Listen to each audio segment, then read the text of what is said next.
जय गुरुदेव। ज्योतिष विद्या के अध्ययन की इस यात्रा में पुनः एक बार आपका स्वागत है। आज के सत्र में विशेष रूप से हम भगवान सूर्य नारायण का जो संक्रमण है, उनका जो गोचर है, उसके बारे में आपसे चर्चा करेंगे। आज 15 मार्च 2025 है और कल अर्थात 14 मार्च 2025 की संध्या बेला में भगवान सूर्य नारायण ने अपना कुंभ राशि का प्रवास परिपूर्ण करके मीन राशि में प्रवेश कर लिया है। तो इस समय भगवान सूर्य नारायण का जो गोचर है वो मीन राशि में चल रहा है। मीन राशि राशि चक्र की अंतिम राशि है। मीन राशि द्विस्वभाव राशि है, जल तत्व की राशि है और मीन राशि के जो स्वामी हैं वो बृहस्पति देव अर्थात गुरुदेव हैं। बृहस्पति देव का जो नैसर्गिक संबंध है वो सूर्य देव के साथ में मैत्रीपूर्ण है। इस अपेक्षा से बहुत अच्छा ये प्रवास उनका होना चाहिए, किंतु इसके साथ में बहुत सारे ऐसे योग मीन राशि में इस समय बन रहे हैं जिसका प्रभाव जातक अथवा जातिका के ऊपर अलग अलग प्रकार से देखने को मिल सकता है। तो आइए समझते हैं कि भगवान सूर्य नारायण की संक्रांति का, मीन राशि की संक्रांति का, चैत्र के महीने की संक्रांति का प्रभाव हमारी कुंडली के ऊपर किस प्रकार से होने वाला है, हमारे जीवन के ऊपर उसका परिणाम किस प्रकार से घटित हो सकता है, कहां हमारे को लाभ प्राप्त हो सकता है और कहां हमारे को नुकसान हो सकता है। साथ ही हमारी कुंडली के अंदर मीन राशि कहां पर होने से कैसा रिजल्ट का हमें प्राप्त हो सकता है, इन सब बातों को समझने का प्रयास करते हैं। आइए प्रारंभ करते हैं सूर्य देव का गोचर मीन राशि में आने वाला महीना कैसा रिजल्ट दे सकता है।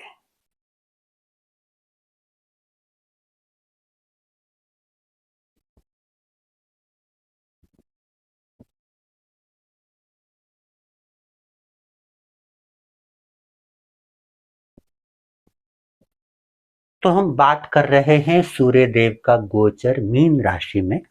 राशि चक्र की जो अंतिम राशि है मीन राशि, उसमें सूर्य देव का गोचर प्रारंभ हो चुका है। उसकी परिचर्चा हम करने वाले हैं। और ये जो महीना प्रारंभ हुआ है वो चैत्र का महीना है। ये सौर वर्ष के अनुसार अर्थात सूर्य देव की गति के अनुसार जो वर्ष और महीने की स्वीकृति होती है उसके अनुसार चैत्र का महीना प्रारंभ हुआ है। चांद्र संवत्सर के अनुसार जो कि चंद्रमा की गति पर आधारित है उसके अनुसार अभी फाल्गुन का ही महीना जारी है। आने वाले 30 मार्च को चैत्र का महीना प्रारंभ होगा, जब चैत्र शुक्ल प्रतिपदा प्रथम नवरात्र से हम लोग नव वर्ष की शुरुआत मानते हैं। वो चांद्र संवत्सर के अनुसार है। सौर संवत्सर के अनुसार अभी चैत्र का महीना प्रारंभ हुआ है और ये 14 मार्च से लेकर के 13 अप्रैल तक जारी रहेगा।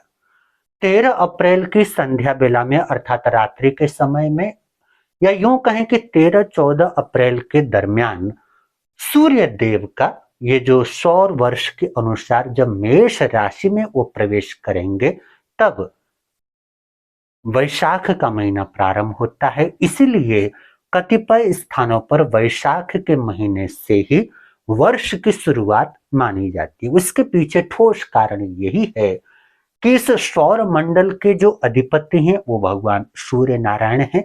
सूर्य नारायण का जो गोचर है जब मेष राशि के अंदर हो जाए, जो राशि चक्र की प्रथम राशि है, प्रथम राशि में जैसे ही भगवान सूर्य देव का पदार्पण होता है तो एक मान लिया जाता है कि भगवान सूर्य नारायण ने 12 राशियों का जो परिभ्रमण है वो संपन्न कर लिया और इसलिए मीन राशि का जो प्रवास उनका परिपूर्ण होने के बाद मेष राशि के अंदर उनका पुनः प्रवास प्रारंभ होने पर यह मान लिया जाता है कि अब नया वर्ष प्रारंभ हो गया है। इसलिए 13 अथवा 14 अप्रैल को जो नव वर्ष हम लोग मनाते हैं वो सौर वर्ष के अनुसार है, और नवरात्र के साथ में जो नया वर्ष मनाया जाता है वो चांद्र संवत्सर के अनुसार है। इस भेद को हमें ध्यान में रखना चाहिए। तो आज हम बात कर रहे हैं सूर्य देव का गोचर मीन राशि में कैसा रिजल्ट दे सकता है। तो मीन राशि की जो वर्तमान स्थिति है वो यहाँ पर मैंने लिखा है। देखिए 12 नंबर ये राशि के लिए लिखा गया है, 12 नंबर मीन राशि का नंबर है। इस समय मीन राशि में मात्र सूर्य देव का ही गोचर नहीं चल रहा है, उनके साथ साथ शुक्र, बुध और राहु, ये तीनों के तीनों ग्रह भी मीन राशि के अंदर ही हैं। तो यहाँ पर सूर्य देव का पदार्पण जो मीन राशि में हुआ है, वहां पदार्पण के साथ ही एक विशेष योग का उनको सामना करना पड़ेगा, उसको कहते हैं ग्रहण योग। राहु जहां पर होता है, राहु कभी सूर्यदेव के नजदीक पहुंचने पर अस्त नहीं होता, बाकी ग्रह अस्त हो जाते हैं। केतु भी अस्त नहीं होता, लेकिन केतु जब उनके साथ होता है तो अर्ध ग्रहण योग बनाता है।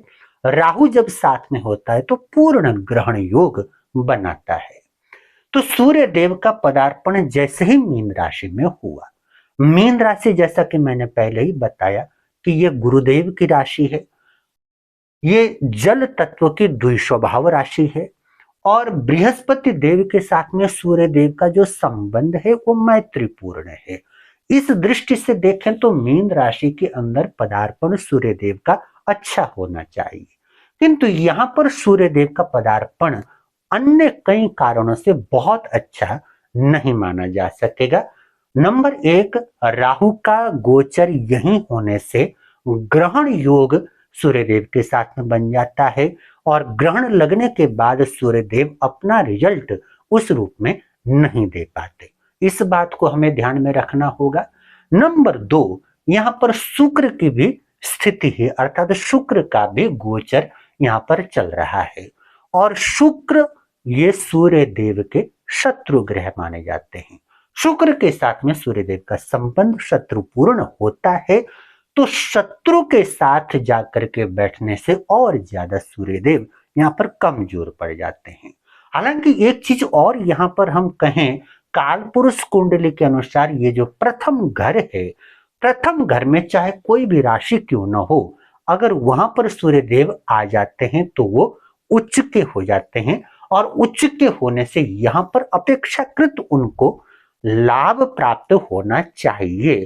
तो यहाँ पर जो प्रथम घर में सूर्यदेव का पदार्पण हुआ है, अर्थ ये हुआ, अगर आपकी कुंडली के अंदर इस खाने में लग्न भाव में 12 नंबर लिखा हुआ है, अर्थात आपकी लग्न राशि अगर मीन है, तो सूर्यदेव का गोचर आपकी लग्न राशि में हुआ है, आपके लग्न भाव में हुआ है। ऐसे में आपको मिला जुला परिणाम फेस करना पड़ेगा, विशेष रूप से अपने स्वभाव को लेकर के, क्योंकि ये वाला जो भाव है ना, हमारे स्वभाव को संकेतित करता है, हमारे चेहरे को बयां करता है। तो यहाँ पर सूर्यदेव की स्थिति एक प्रकार से वो उच्च के घर के अंदर आ गए, अच्छा होना चाहिए, मित्र के घर के अंदर आ गई, वो भी अच्छा होना चाहिए, लेकिन राहु यहाँ पर बैठ करके ग्रहण योग बना रहा है, ये बहुत अच्छा रिजल्ट नहीं हो पाएगा। शुक्र का भी साथ वहां पर है, शत्रु के साथ वो हैं, तो सूर्य देव का रिजल्ट उस रूप में ऐसे जातक जातिका को नहीं मिल पाएगा। ऐसे में क्या हो सकता है, 2 बातें हो सकती हैं। पहले नंबर पे इस अवस्था में आपको अपने स्वास्थ्य को लेकर के थोड़ी परेशानी झेलनी पड़ सकती है। दूसरे नंबर पे आपका ये जो स्वभाव है, अगर आपके स्वभाव में थोड़ा गुस्सा ज्यादा है, चिड़चिड़ाहट आपके स्वभाव में है, और कटु वचन अगर आप बोलने के आदी हैं, कठोर भाषा का प्रयोग अगर आप करते हैं, तो आने वाला जो महीना है थोड़ा सा संयम बरतने की जरूरत है। जितनी कठोरता आप कम करेंगे, उतना सूर्य देव का जो ये गोचर है वो आपको खराब रिजल्ट कम मात्रा में देगा या नहीं देगा, तो कठोर वचनों से बचें। अपने हेल्थ के प्रति थोड़ा सा सजग रहें, अर्थात स्वास्थ्य को खराब करने वाले अनाप शनाप खान पान से बचिए, अनाप शनाप जो दिनचर्या है उससे बचिए, अपने स्वास्थ्य के प्रति थोड़ा सजग रहिए। तो ऐसे में थोड़ा सा चोट इत्यादि लगने की भी संभावना होती है, तो कहीं पर भी यात्रा में जाएं, विशेष करके अगर विदेश यात्रा में या अनजाने शहर में अगर आप यात्रा कर रहे हैं, ऐसे समय में थोड़ा सा सावधानी बरतें और विशेष रूप से ससुराल के साथ ये जो महीना है किसी प्रकार का पंगा न लें। अगर इस समय आप ससुराल के साथ में कोई पंगा लेंगे तो उसमें आपकी विजय होनी मुश्किल होगी। ऐसे में ससुराल के साथ में जितना मधुर संबंध हो सकता है बना करके रखना आपके लिए बेहतर होगा। ये जो स्थिति है ये रहेगी अभी 29 मार्च तक। इस प्रकार से 29 मार्च के बाद में ये वाली स्थिति के अंदर और ज्यादा जो नकारात्मक चीजें हैं वो बढ़ सकती हैं। उसका कारण है कि 29 मार्च के बाद अर्थात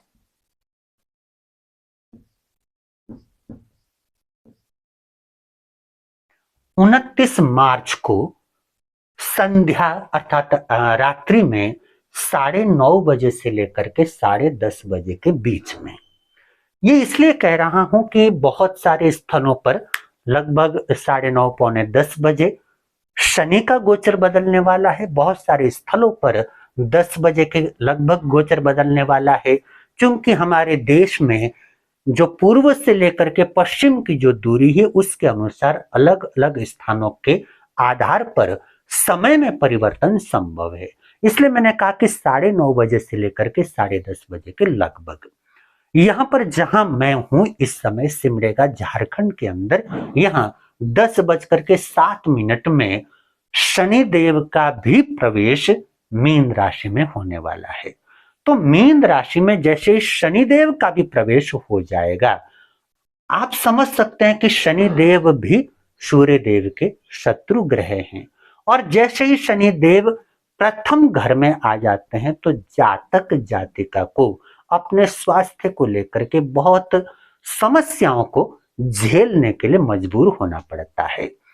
तो यहां पर 29 मार्च के बाद आपके वो जो 15 दिन का लगभग जो 15 दिन का समय है, उस समय अपने स्वास्थ्य को लेकर के और जो चीजें मैं बता चुका हूं उनको लेकर के सावधानी थोड़ी सी ज्यादा रखने की जरूरत होगी।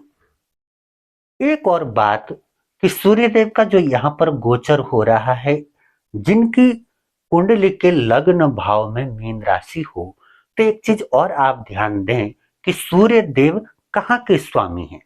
तो आपकी कुंडली के अंदर 5 नंबर इस छठे भाव में लिखा हुआ होगा। इसका अर्थ हुआ कि सूर्य देव आपकी कुंडली के अंदर छठे भाव के स्वामी हैं। और जो छठा भाव है वो रुकावट का भाव है, रोग का भाव है, कर्जे का भाव है, शत्रु का भाव है, कंपटीशन का भाव है। तो कहीं ना कहीं आपको रुकावटों को फेस करना पड़ेगा। आपको सफलता के मार्ग पर विभिन्न प्रकार की समस्याएं झेलने के लिए मजबूर होना पड़ सकता है। शत्रु आपके ऊपर हावी हो सकते हैं। तो आने वाला जो समय है वो जितना संयम के साथ आप उसको निकलने दें। और सूर्य देव की जो रिश्तेदारी है, सूर्य देव की रिश्तेदारी अपने स्वयं के आत्मा के प्रति, पिताजी के प्रति, सरकार के प्रति, सूर्य देव की जो जो रिश्तेदारी है, सूर्य देव के जो जो प्रतीक हैं उनके प्रति आपको बहुत अच्छा व्यवहार बना करके रखने की जरूरत है। जितना अच्छा व्यवहार आप बना करके रखेंगे उतना ही सूर्य देव का नकारात्मक प्रभाव आपके जीवन में कम असर डाल पाएगा। तो लग्न भाव में मीन राशि होने पर सूर्य देव का कैसा रिजल्ट जातक अथवा जातिका को प्राप्त हो सकता है, इस बारे में हमने चर्चा की। हालांकि ये जो कॉम्बिनेशन है अगर दूसरे भाव में हो जाए तो आपको अपनी वाणी को लेकर के समस्या हो सकती है। जो आपका संचित धन है उसको लेकर के भी आपको समस्या हो सकती है। और अपने संयुक्त परिवार में जो संयुक्त परिवार की जो स्थिति है वहां पर भी आपको थोड़ा सा समस्या हो सकती है। इसलिए इस टाइम पर किसी प्रकार का संयुक्त परिवार के मामले में जोखिम न उठाएं, किसी प्रकार का वाणी के मामले में जोखिम न उठाएं और संचित धन के मामले में भी कोई जोखिम न उठाएं। उसके लिए 1 महीने का वेट कर लें। अगर इस तीसरे भाव में ये वाला कॉम्बिनेशन बन जाए तब आपको अपने छोटे भाई बहनों के साथ में इस समय किसी प्रकार का झगड़ा इत्यादि बढ़ने नहीं देना चाहिए। उनके साथ मधुर संबंध बना करके रखें और हाँ, मैक्सिमम अपने जो रूटीन के कार्य हैं उनको समय पर संपन्न करने की चेष्टा करें। जितना ज्यादा आप अपने रूटीन के कार्यों को ठीक समय पर संपन्न करेंगे उतना ही आपका सूर्य आपके लिए अच्छा हो जाएगा। अगर यही संयोग चौथे घर में बन रहा हो तो चौथा घर माता का घर होता है, मातृभूमि का घर होता है, आपके घर का घर होता है।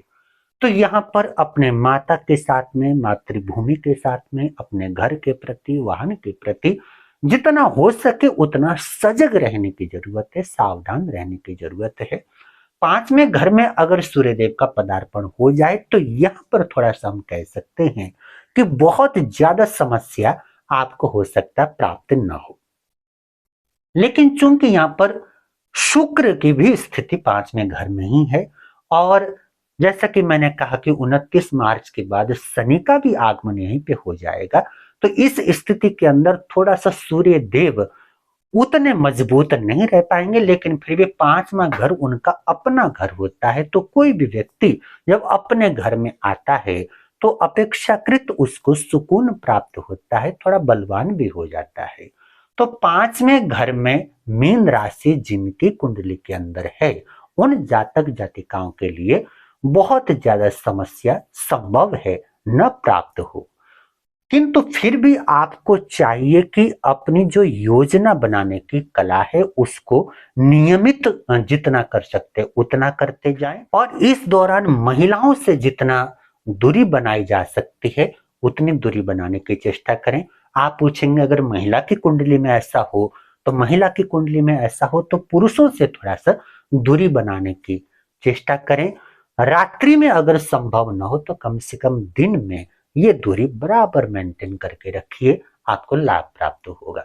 अगर छठे घर में ये वाला संयोग बन जाए तो छठा घर क्योंकि नकारात्मक भाव माना जाता है, तो छठे घर में ऐसा संयोग बनने का अर्थ है ऐसे व्यक्ति की हेल्प करें जो फंसा हुआ है, जो रुकावट में है। अगर आपके प्रयासों से किसी व्यक्ति की रुकावट दूर हो जाती है, किसी की समस्या दूर हो जाती है, तो आपका ये वाला संयोग उतना तकलीफदायक नहीं होगा।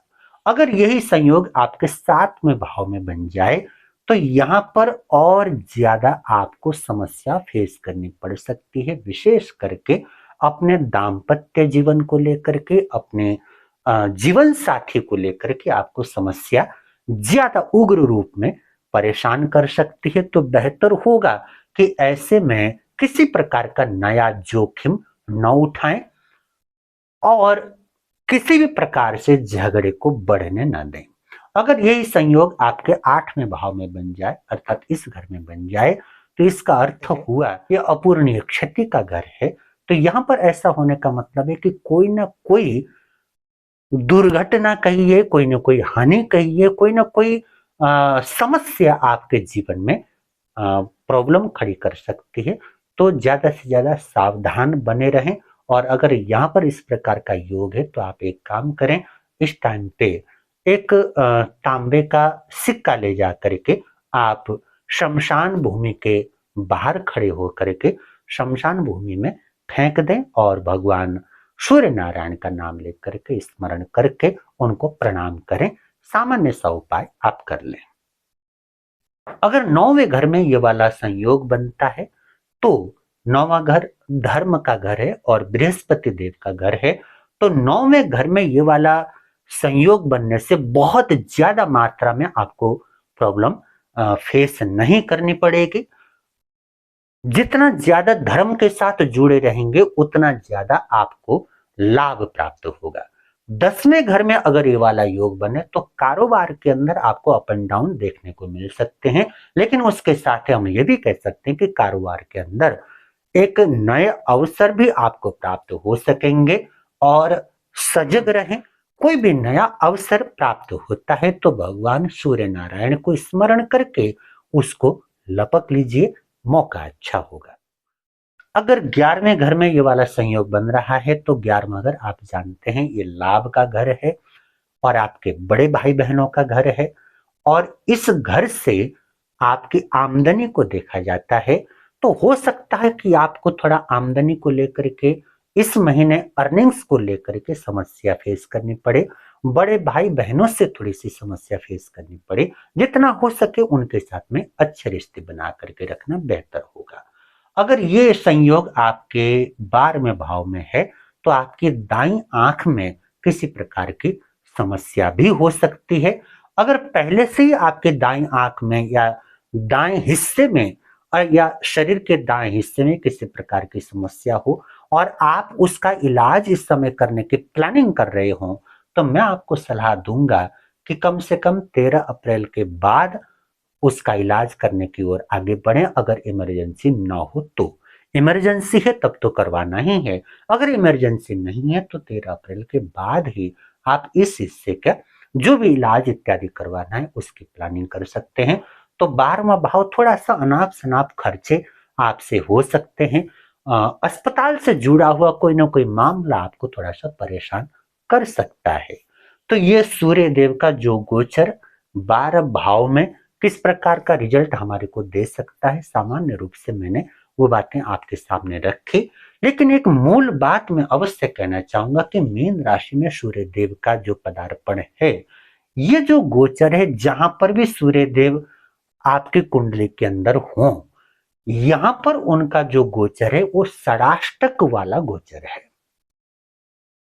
षडाष्टक का अर्थ होता है कि यहां से अगर आप गिनोगे 1 2 3 4 5 6, अर्थात अपने घर से 8वें घर में ये सूर्यदेव का घर हुआ, यहां से वो 8वें घर में गोचर कर रहे हैं, अर्थात यात्रा कर रहे हैं। तो हम जानते हैं कि हमारा 8वां घर हमारी हानि का घर होता है, हमारी नुकसान का घर होता है। तो सूर्य देव का उनका जो 8वां घर है, इस सूर्य देव के नुकसान का ही घर है, एक प्रकार से चैलेंज का भाव है। तो ऐसे में किसी न किसी प्रकार की परेशानी अवश्य जातक जातिका को प्राप्त हो सकती है। सावधान रहने की जरूरत है। कहीं पर भी अर्थात कुंडली के किसी भी भाव में सूर्य देव हो, मीन राशि हो, वहां पर इस समय इस महीने उनका जो गोचर होगा वो षडाष्टक वाला गोचर होगा। जैसे हमने यहां से गिना तो 6 आ गया, इधर से गिनेंगे तो 8 आएगा। 1 2 3 4 5 6 7 8। तो इसको कहते हैं षडाष्टक। एक तरफ से 6, दूसरी तरफ से 8 जब आ जाता है षडाष्टक योग माना जाता है।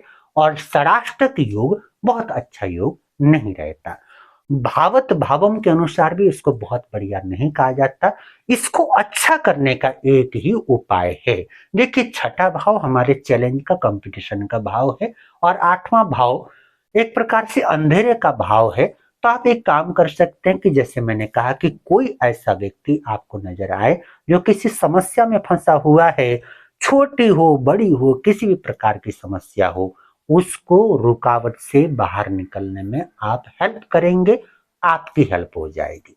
एक बात। दूसरी बात, 8वां जो भाव है वो एक प्रकार का अंधेरे का भाव होता है। तो 8वें भाव की अच्छाई के लिए, उसको बेहतर करने के लिए एक तो उपाय मैं बता चुका हूं कि आप शमशान भूमि के बाहर खड़े होकर के तांबे का सिक्का वहां पर डाल दें, सूर्य भगवान को प्रणाम कर लें। दूसरा, आप जहां पर भी दान करें तो गुप्त दान करें, लिखवा करके दान न करें। गुप्त दान करने से आपका ये वाला भाव अच्छा हो जाता है। ये हो सकता है कि आपकी कुंडली के अंदर जो मीन राशि वाला भाव है अगर पीड़ित है तो ये जो परिणाम है ये ज्यादा नकारात्मक हो सकते हैं। अगर वो भाव आपकी कुंडली के अंदर पीड़ित नहीं है, अच्छा है, तो इसका जो परिणाम है वो कम भी हो सकता है। निर्भर करता है कि आपकी कुंडली के अंदर किस प्रकार की स्थिति मौजूद है। सामान्य रूप से जो चीजें संभव हैं वो मैंने आपके सामने रखने का प्रयास किया है। आज के लिए इतना ही। पुनः मिलते हैं एक और विषय के साथ में बहुत जल्द। तब तक अपना ख्याल रखें, धर्म के रास्ते पर स्वयं को अवश्य गतिमान बनाए रखें। आपका भी कल्याण हो। सूर्य नारायण भगवान की कृपा से आप हमेशा सूर्य देव की तरह चमकते रहें, आगे बढ़ते रहें, सफल होते रहें।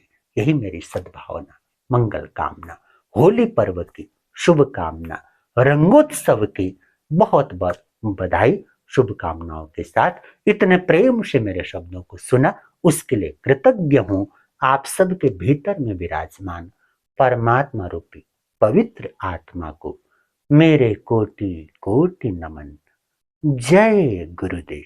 गुरुवर के हर वचन पर जीवन को ढालना है, इन हीरे मोतियों को जो